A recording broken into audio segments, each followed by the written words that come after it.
Yeah, no, there's no reason you need to be.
Good afternoon, everyone. We'll be getting started in just another minute or so. We're going to give people a little bit of time to get logged in.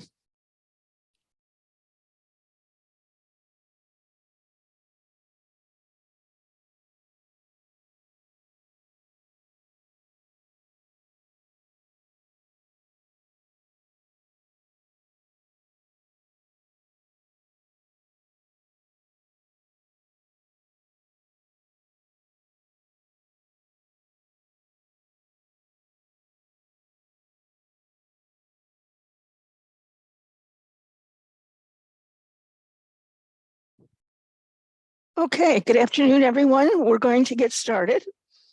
Today we have Gretchen Pearson from the Onondaga County Department of Health, and she's the Food Protection Supervisor. She's going to be talking to us about regulations on foods that we're finding at farmers market that come under the jurisdiction of the Department of Health. And yes, we do know that there are differences between the different counties, but there's a lot of similarities. And Gretchen is going to help us understand all of that. So Gretchen, I have made you a co-host. So I don't know if you have a PowerPoint that you want to be able to share your screen, but I'm going to turn it over to you. But you have to unmute yourself.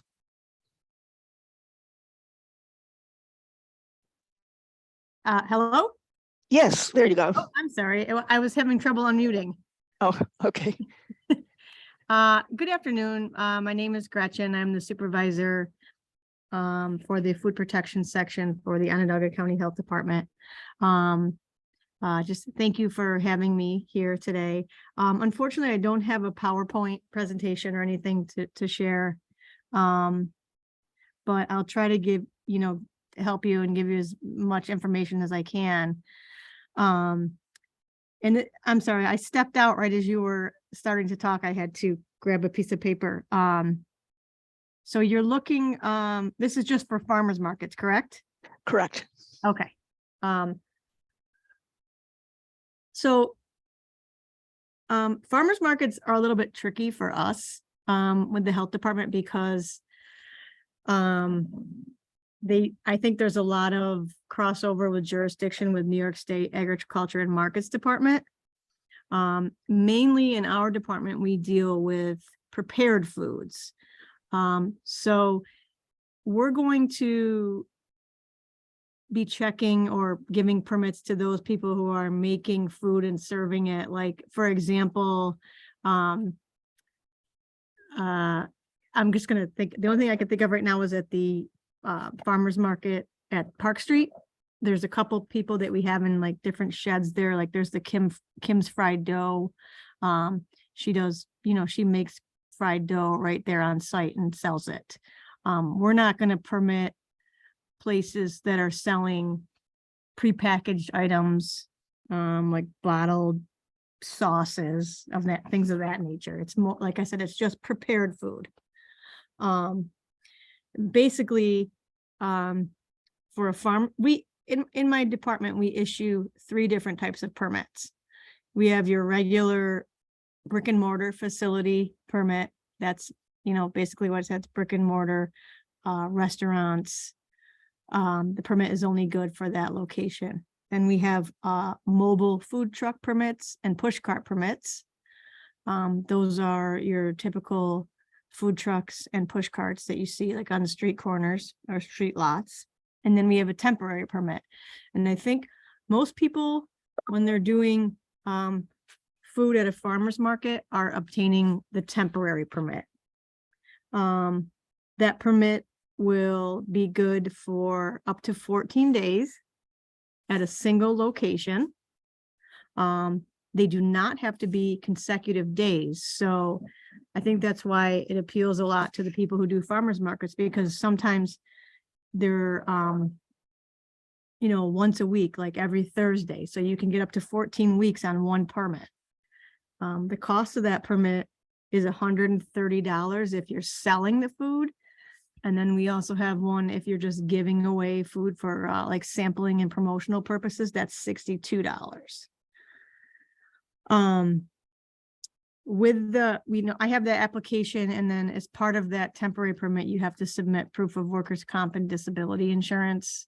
And that's really it for the temporary permit, but I'm pretty sure that's the only type of permits that you'll see from our department at a farmer's market. You might see food trucks there. I don't know. I think they're all kind of different the way they set up. There's a gray area here with facilities who have like a 20, I don't know if you're familiar with a 20C license through agriculture and markets. Yeah, I think they're going to have a lot of questions about the 20C license. Yeah, so that's not issued through my department, but we will allow people who have 20C licenses to set up at the farmers markets without getting a temporary permit if they're only serving, doing simple sampling, right? And they're not changing the product at all. An example of that would be somebody who has a 20C license for a grocery store, and they want to come and bring like olive oil that they sell in their store. And you can do that if you're just doing simple sampling, like you're putting maybe a little cup of the olive oil and putting a little piece of bread with it. Then that's okay to do without any type of permit through our department. If you were going to, let's say, I don't know, add the olive oil to some spices and then add something else into it where you're changing the product, that's what I consider food prep, preparation and prepared item. And that's where the permit would come in, that you'd have to get a permit through our department. So we have also, New York State Agriculture and Markets also issues the home processing license. So that's kind of the same scenario. If you're not, you can only really sell what you're approved for on that license. Most people they're low risk foods like baked goods, and they're all prepackaged. So, they can sell those at the farmers markets without an additional permit through our office. And then, so if a vendor was to obtain a temporary permit from us to set up at a farmer's market, we're going to go out and inspect it, right? We're going to go out, and my inspector's going to want to make sure that you have a hand washing station set up. And they're going to do a physical inspection of the area, making sure that, none of the food is stored on the floor, that you have hair restraints on your food servers, you have gloves or utensils where needed to prevent bare hand contact with food. We're going to be checking the temperatures of food to make sure that the food's kept at proper temperatures. And that's probably it in a nutshell. I don't know if you have any specific questions about either the licensing or the inspection portion. I have a question. Yeah, sure. So, I have a vendor who has a commercial kitchen, has a 20C license, and makes empanadas. And Okay. she brings them to the market, keeps them hot on the way over, keeps them hot at the market. And hang on one sec. Yeah. So does she need a temporary permit? Yes, she would need one for that. She would need a temporary permit. yeah, She's the not copy- changing anything. She's just Yeah, I'm sorry. serving it warm. I left out a important piece of information. If they're doing any food that requires temperature control, like hot or cold holding, then they have to get a permit through us. It's low risk foods that don't require so anything that must be kept hot or cold needs a permit. correct. Okay.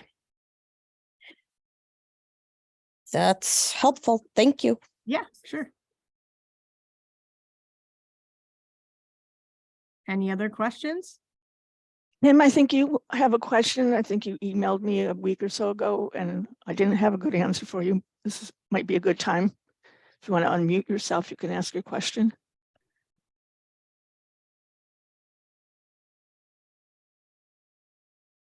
Okay, I'm sorry, I'm Yeah. not quite sure what the audience is here. Are you all primarily market managers and, market managers? Okay. yeah. Perfect. I Okay, have a question. I'm a producer, actually. okay. Yeah, so I'm a producer down in the New York City area, and I understand that because you're upstate, your Department of Health regulations may vary slightly. But my Sure. question was specifically to the hand washing and food prep equipment. I'm running into this concern with the New York City Department of Health that the food prep and the equipment either be all on the food truck or all on a food cart. Is that a regulation or a requirement of your regulations in Onondaga? And you're talking specifically about a food truck or a push cart, right? Not a temporary setup. Like when I Well, consider what I consider the Mhm. temporary permit is just that. It's like you set up a table and your stand, it's very temporary. It's not self-contained or anything. You're setting up a table with maybe some serving dishes and maybe you have a grill in the background to cook. That's a temporary permit. For us, a mobile unit permit or a push cart, yes, everything has to be self-contained on the unit or inside the unit. Right. Yeah, no, my current operation included the food processing going on under a sneeze guard on a table, but Yep. the actual sterilization and hand wash equipment was contained within the vehicle itself.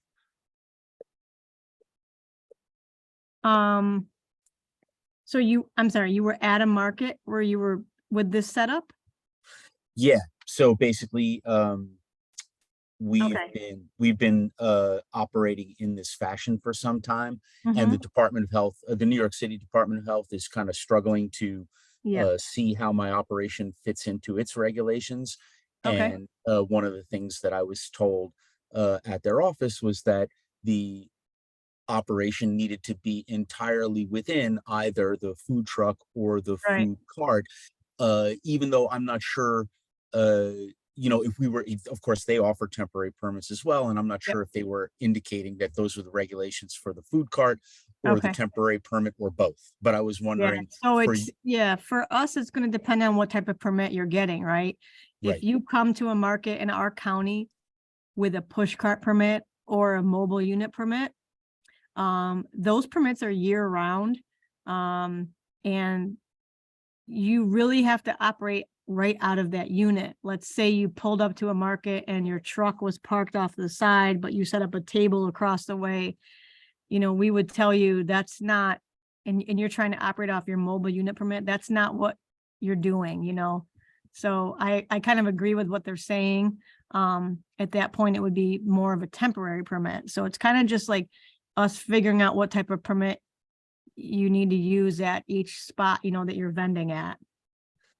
I understand. So the temporary permit, um, because New York City doesn't actually have any food truck permits available. So a Oh, temporary permit would be available to me. yeah, And I understand that from your understanding and enforcement of your regulations, that a mhm. temporary permit could include the operation essentially being both on the table and in the truck at the same time. Yeah. I just want to make another little note about that is that, your hand washing should be right where your food prep area is regardless. So let's say you had a table set up across the way and you're preparing food there. I'd want you to have a temporary hand wash station set up there in addition to your truck if you were using your truck as well. So in other words, what you're saying is that here's the truck, and the truck is parked inside the market. The table is next to the truck, and the machines that process the food are on the table. Yeah. You would permit a sink inside the truck, or the sink would also have to be accessible at the table itself. You would have to have a temporary hand wash station at your table. Got it. Um, you could have your sink in your truck. Like, let's say you have a 3-compartment sink in your truck. That's fine. I mean, that's great. If you want to go in and wash your equipment inside the truck, come back out, you like I said, you still have to have a hand washing station right out there at the table. And so that would be, and thank you so much for spending the time with this question. That Sure. would be a hand washing station, which is to say one sink with paper towels, soap, etc., in addition to the equipment that was in the truck itself. Right.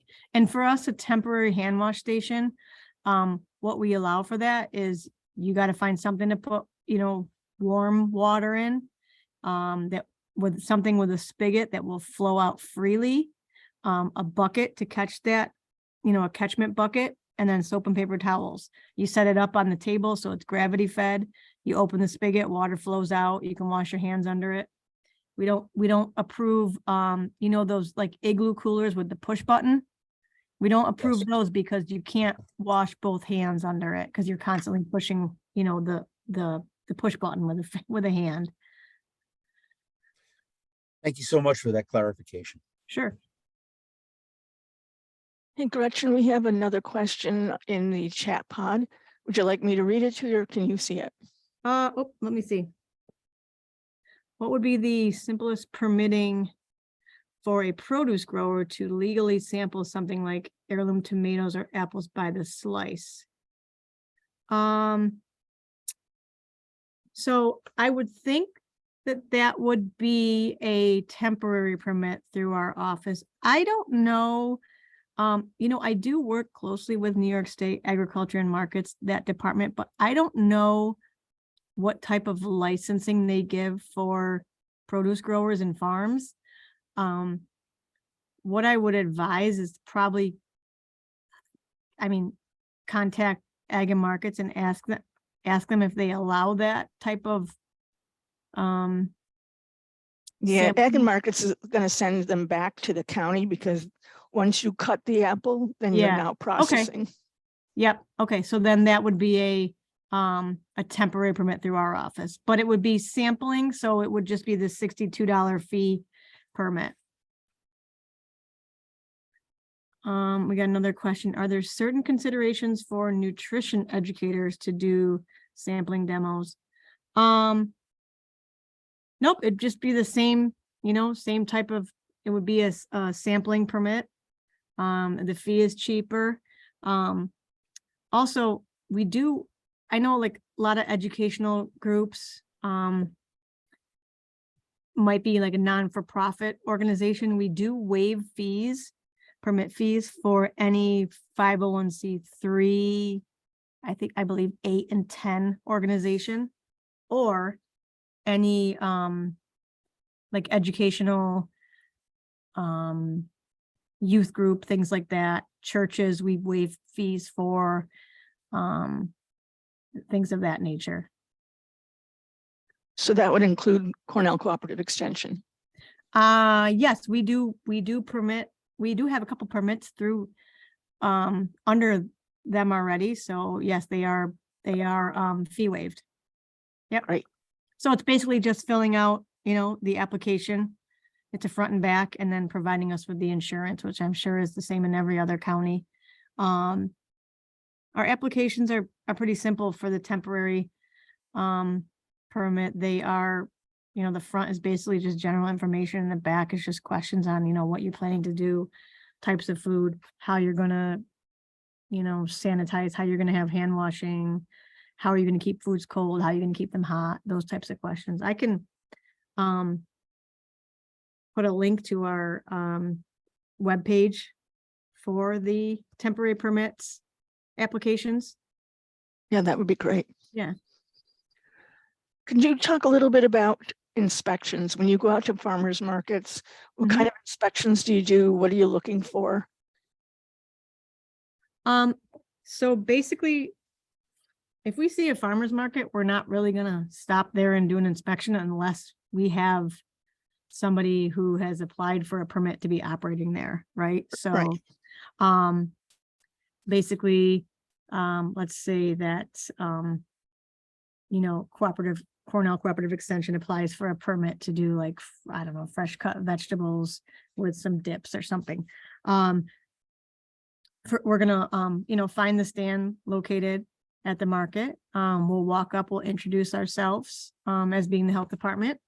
And the first thing we'll do when we get there is look for the hand washing station. and we'll wash our hands just to make sure that it's working. That you have soap, you have paper towels. We're also just basically, you know, setting a good example that anytime you come into a food prep area like that, your hands should be washed.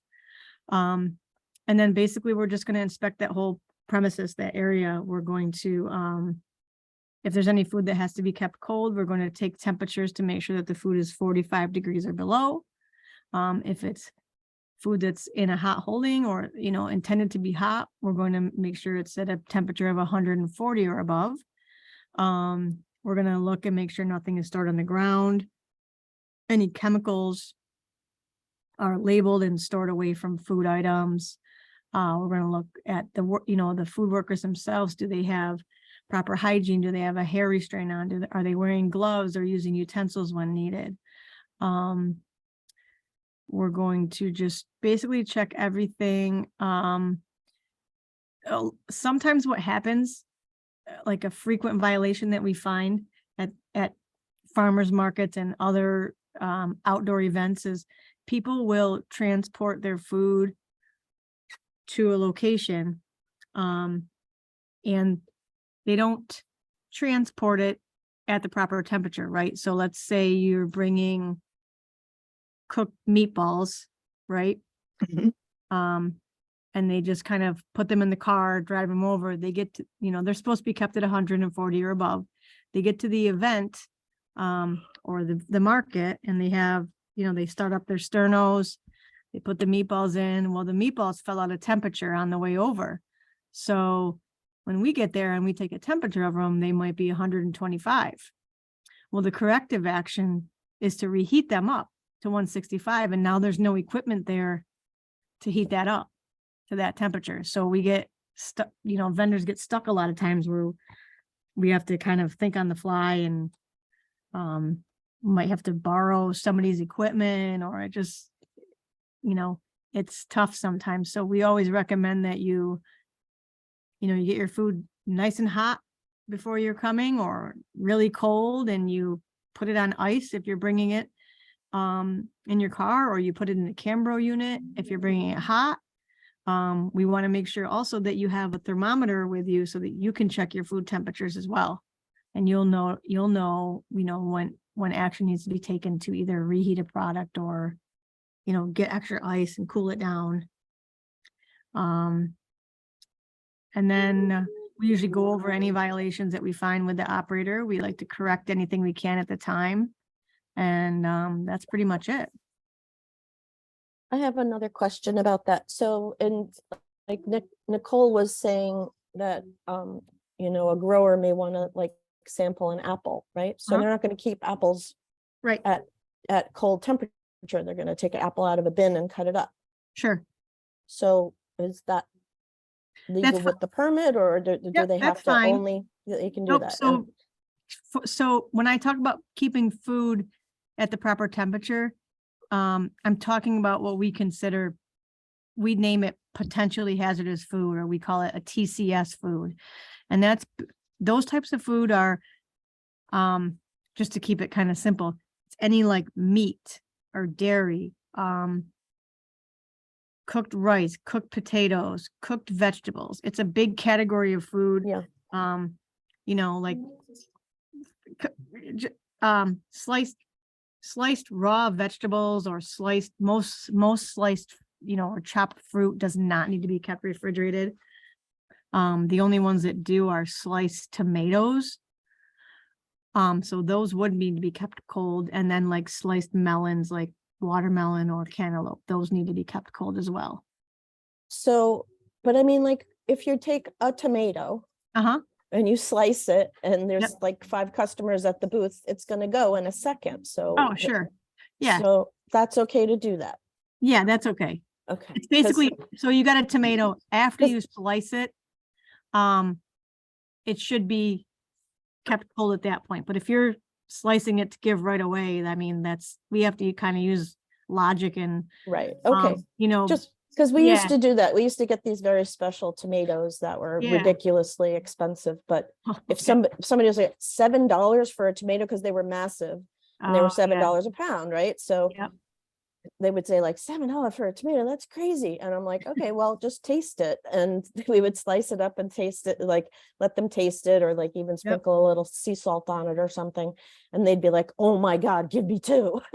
Yeah, So, but without that ability to taste it, they weren't going to buy it. sure. Yep.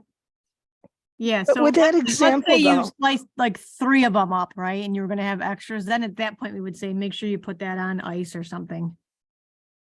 but using that example, Yep. how are they maintaining the cleanliness of that knife? Are there regulations regarding that? Well, it's not really, I mean, it, yes and no. I mean, if you're going to be there a short period of time, like if you're like, I say 4 hours or less, you can use the same knife and just kind of keep it out.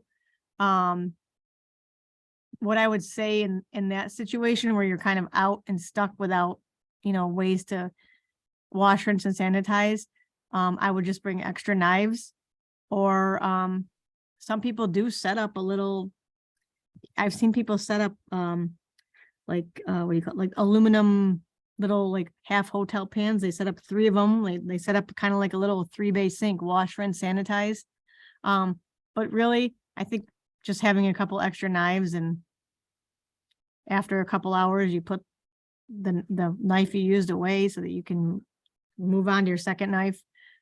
That's probably the easiest way to do it. Other foods like, let's say you have a big hot holding unit full of baked beans or something, you just keep the spoon right in the beans so that it's at temperature with your beans, so to say. We wouldn't want you to leave the spoon sitting out, you know what I mean? Mhm. So it's kind of difficult with a knife. You can't really just keep the knife stuck in your tomato. I mean, I guess you could, but that's probably how I would handle that. Okay, so anybody that wanted to sell like hot soup at the market, or hot chocolate, or apple cider, those all would require temporary permits. Correct, for the most part. A few years back, our department kind of, I wouldn't say we don't really permit beverage only set up if the beverage isn't, again, one of those TCH or potentially hazardous foods, like hot chocolate or just plain coffee. We don't permit those anymore because it's really low risk, and it's kind of a waste of our resources to go out and just do an inspection for just coffee. So if it was something like milk that needs to be kept cold, then we would permit it. But definitely soups, yes, that requires a permit. When you say you won't permit like coffee, you're saying I you mean, we won't won't require a permit. Right, not that you yes, can we get will to it. allow you to, Okay. allow you to do it without a permit. Okay, Even I if just want to they're- make sure.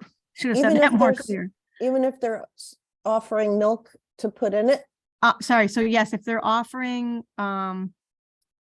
dairy milk, then yes. A They'd lot need a of permit. those, a lot of people use those little single service creamers that do not require refrigeration. Mhm. So those are okay. But if you're gonna put like, whole milk out or half and half, then yes, a permit's required. Okay. Yeah.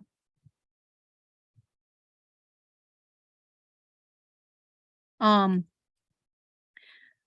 would say if there's ever any question, you could contact me, or the vendor can contact me, and we'll kind of work through it, because it's not easy. Like my staff struggles with it a lot, do they need a permit?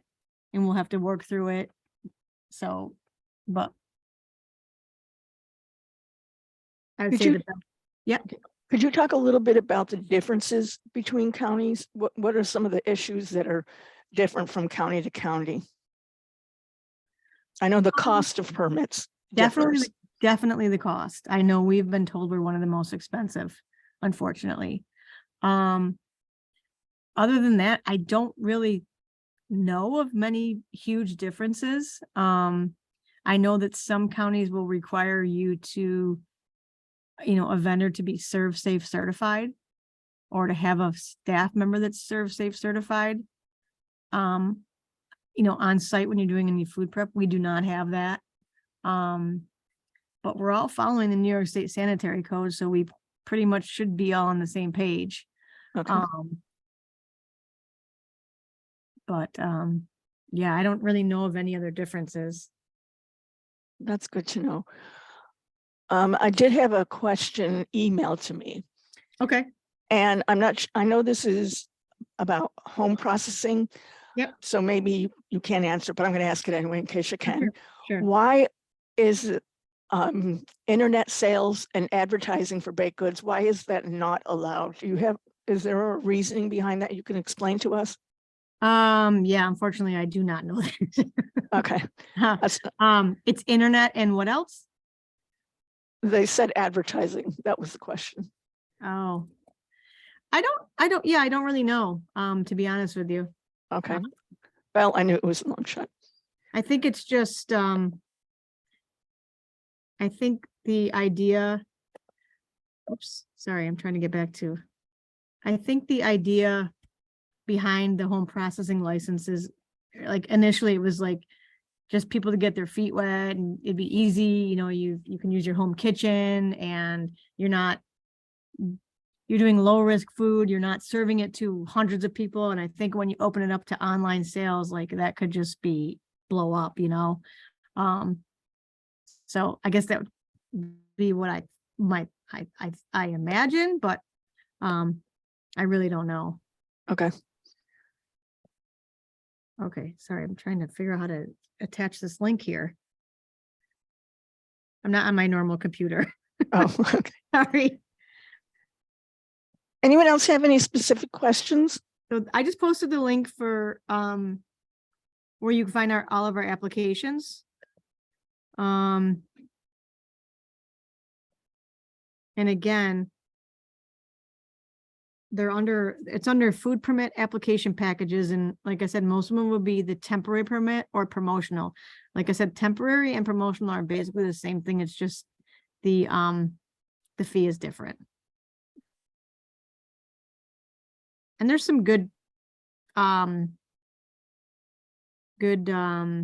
like little educational links on there about planning fundraisers or, general guidance for temporary food service establishments at venues, just links for good, educational purposes. And we do have another question. Okay. Do you know the rules on meat resales? So a producer that raises their own meat to be sold, what is the correct process? Oh, I don't, that's definitely going to be something addressed by New York State Ag and Markets or even like USDA. Raises your own meat to be sold. Like, can you give me an example of that? Like Cassandra, if you want to unmute, you can speak to her. Sure. So I'm the ag program coordinator in Chautauqua County, and it's kind of like a big old question on what the right way to do it is. So we have one butcher shop that is USDA certified, and they mark things for resale. But I'm not sure that the other ones USDA stamp things for resale. So technically, should they be reselling that meat or not? So a butcher shop gets.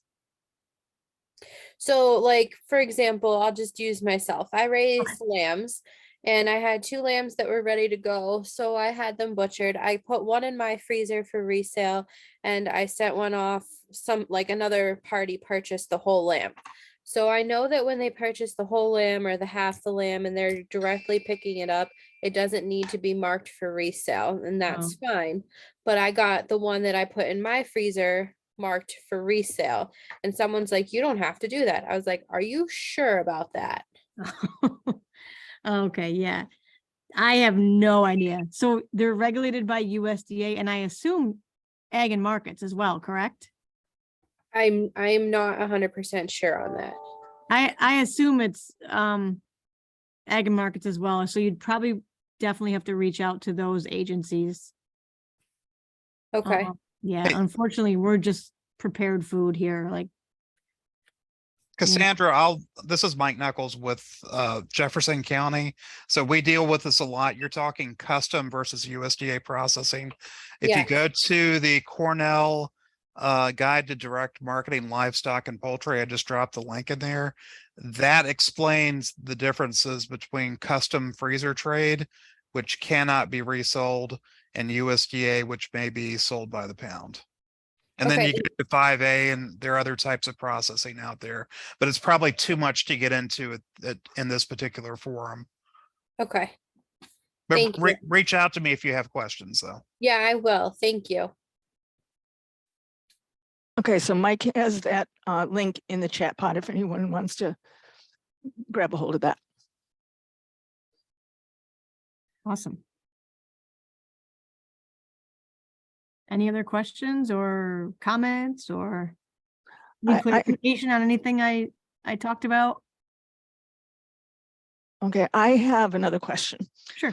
So some people that I've talked to have gotten, I can't remember the name of the permit, but they have an off-site commissary where they're using to clean their equipment and all that sort of things. But then they're coming to the farmer's market with the product and selling it at the market. So what kind of license is that? And can you talk a little bit about what that is involved?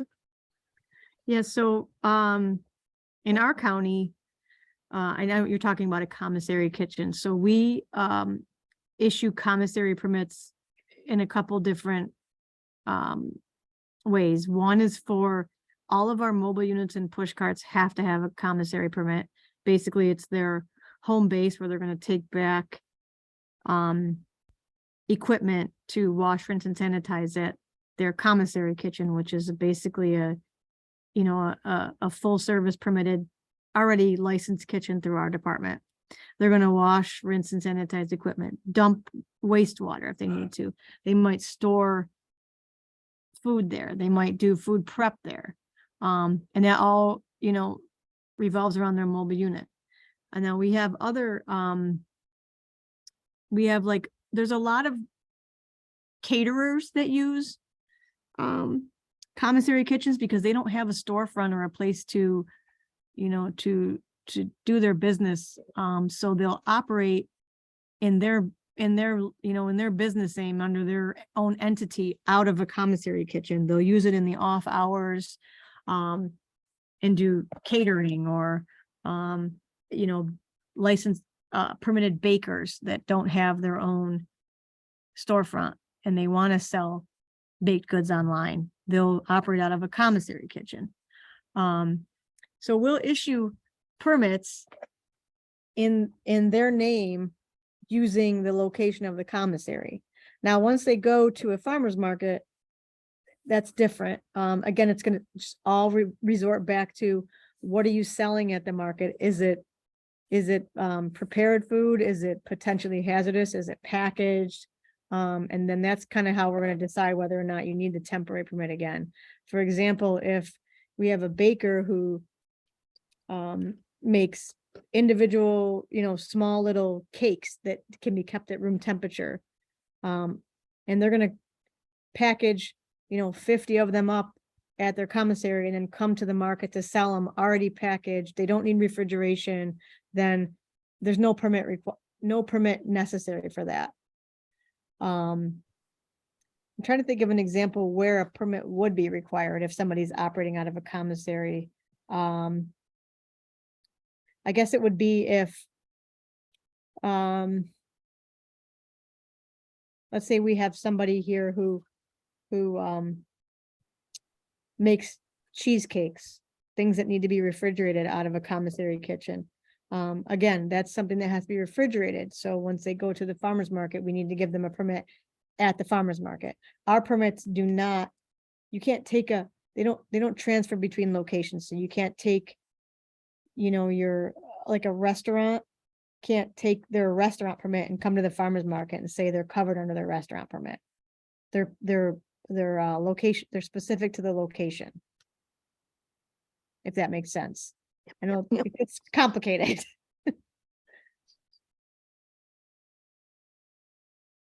Okay, does anyone have any other questions?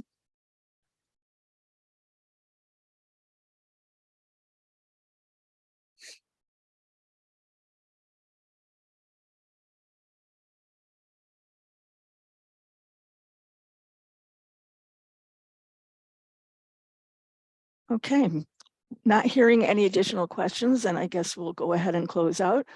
Gretchen, I want to thank you for talking with us today. I think we all learned a little bit more and Yeah, I'm also gonna put my phone number in here and my email Okay. for you because again, I think some things are decided on a case by case situation. So reach out at any point and we'll work through it, figure out what types of permits you need. that's wonderful. Thank you. I would also just like to ask, so every time I've ever tried to talk to our county health department about these kind of things, they just say, oh, well, we don't regulate farmers markets. And then, then I have to get a permit from my city to hold the farmers market. And then they want to have permits for every, they want to see these Department of Health permits from all of these vendors. And I'm like, it's just been very confusing. So Yeah. And my it's not easy. I mean, I think it's because you're gonna have a mix of vendors, right? You're gonna have exactly, most of you're my gonna vendors have don't people- require it, but right. I do have a few that do. And most of them have 20C licenses and Sure. work out of commercial kitchens, but to bring their stuff to the market, if they need to have this extra permit, it would be good to know that. And the other thing is I need to find out from Nassau County is I know that their permitting, I think, is only good for either 1 day or 3 days. Like, I don't Yeah. think they have like a non-consecutive permit program. So I'm going to inquire with them about that. And if I could, can I refer them to you and say, this is how they do it? Yeah, you can. I mean, it's probably not going to change anything on their end. Right. I just know think the we've farmers done a lot of market- research on our end too, because we've Right. thought about changing the way our temporary permits are and, maybe using a seasonal permit. Is that more feasible? So Right. we've done a lot of research and reached out to various health departments and, they all have different ways they permit temporary food. Right. Like you said, some they're 1 days and the cost is this. If you go to this days, it's Yeah, this it's like price. it's like $100 a day. Yeah. And there's no way that any of my vendors would be able to afford that. You know what I mean? It's like Yeah. they don't, plus they pay a vendor fee to be at the market. So it's Right. $150 for them to come to the day. That's crazy. Yeah. And like I said, I understand that the fee is kind of steep for people. So that's kind of why we've allowed them to be, it used to be just 1 to 14 days.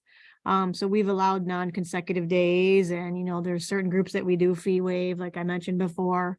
But yeah, it's tricky. I think that a lot of counties do sometimes just want to say, well, we don't permit farmers markets because they're just thinking of the fruits and vegetables and not Right. the other types of things that people do. Right. So it's just, asking the questions and I have one more question. So Sure. my understanding with the food trucks in Nassau County is they have to pay a fee to the county. They have to pay a fee to each individual municipality that they operate in. And then if they have more than one person on the truck, they have to pay an additional $75 a day for each employee on the truck. I have never heard of that before. It's insane. I know people But- have gone out of business because, had to like sell their truck because they couldn't afford to operate in Nassau County. Yeah, I mean, I do think the prices for our mobile units are a little steep as well. You have to have for us, a mobile unit push cart with a commissary, the permit costs $415, right? That's for a year. Yep. That's it for us. Now we do Yep. say if you need to check with, the city or the town that you're vending in, because sometimes they do, like in our county, the town of Clay might say, well, you need a $25 vending fee to do that in our town. And the town of Cicero might say, nope, you're fine. So it's all based, different towns and stuff do it Yep. differently. So yeah, I know it is tough on some of the vendors. I realize that. Yeah. All right. Well, thank you, Gretchen. Yeah, no problem. Anyone else?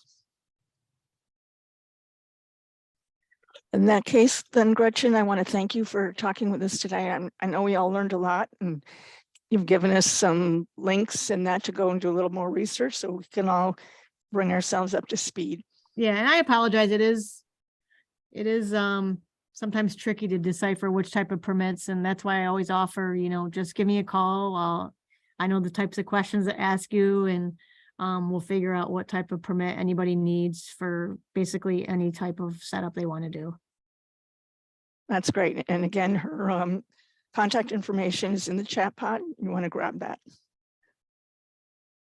Okay, so I'm hoping I'm going to see some of you at our annual Farmers Market Managers Conference. Starts tomorrow.